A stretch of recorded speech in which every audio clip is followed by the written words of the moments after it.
Going to be working on some concepts within the base 10 place value system, specifically shifting place values and being able to regroup, understanding that each place value is 10 times larger than the one that precedes it and 10 times smaller than the one in front of it.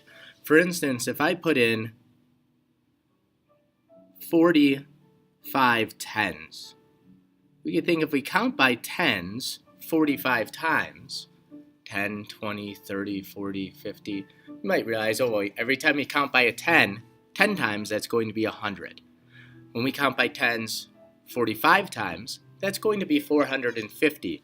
And one way to think about that is we can only have one digit in each place value. So if I have 45 tens, it's a little too crowded. So I'm going to need to pick up this 4 and shift it to the hundreds place. So I wind up with a number that has 4 hundreds, 5 tens, and I would need a placeholder 0 to represent the ones. So 45 tens can be represented as 450. Similarly, and I just move these off to the side, if I have 56 tenths, I can represent that as 5 ones and 6 tenths, and that would be written as 5.6. Where it gets a little more tricky is if I say I have 4 tens. Now, of course, we know that if you have 4 tens, that's going to represent the number 40, because if you have 4 in the tens place, there would be 0 in the ones place. But if I was to ask a question now that says 4 tens is how many ones?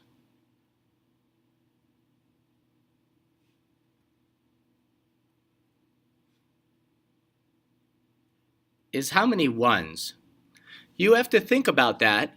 Well, you can think about it just using your understanding of counting by ones. How many times would you need to count by ones to get to 4 tens, which is 40?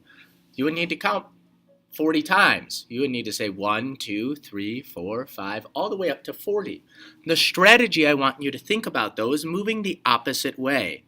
Remember that we can only have one digit in each place value.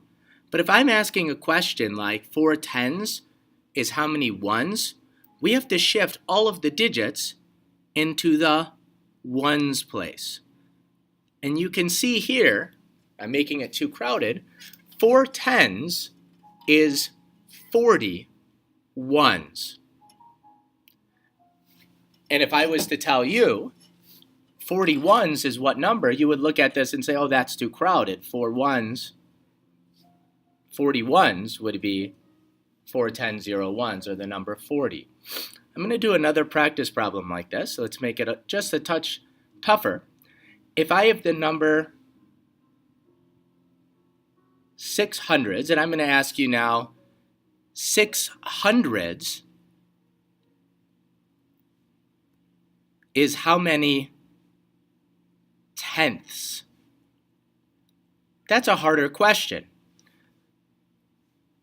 because we're going all the way to the tenths place. So the first thing I'm going to do is use my highlighter. I'm going to outline the place value all the way to the tenths.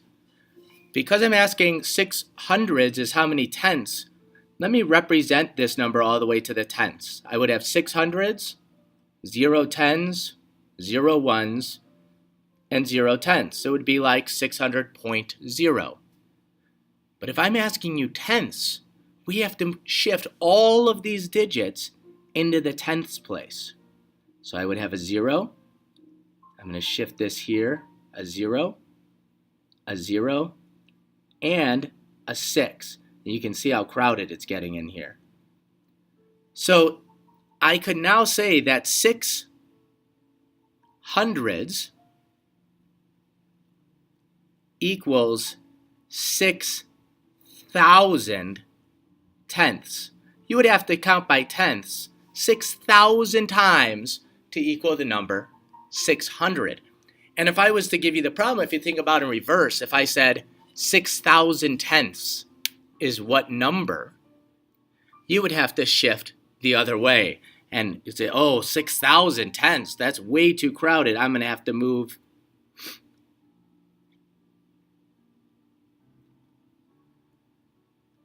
I'm going to have to start unbuilding it, and you have to move back in the same order here. So you would wind up with the number 600.0. So you can move this way, or you can move this way depending on the type of question that you're asked. So think about that today as you're doing your work.